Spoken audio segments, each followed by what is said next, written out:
ngày đó còn nhau ai từng mơ một ngàn sau bây chưa là hết rồi em về thôi bên người đó và tôi chung trời cách nhau mấy đời.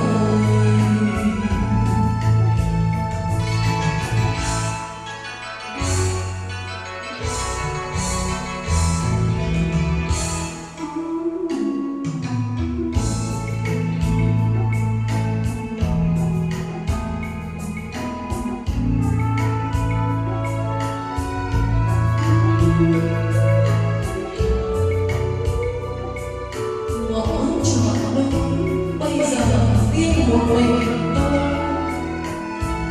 em về biết rồi tôi chắc không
ngày đó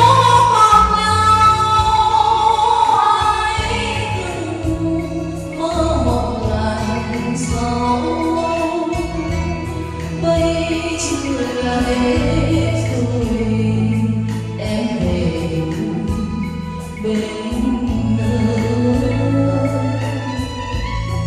người đó và tôi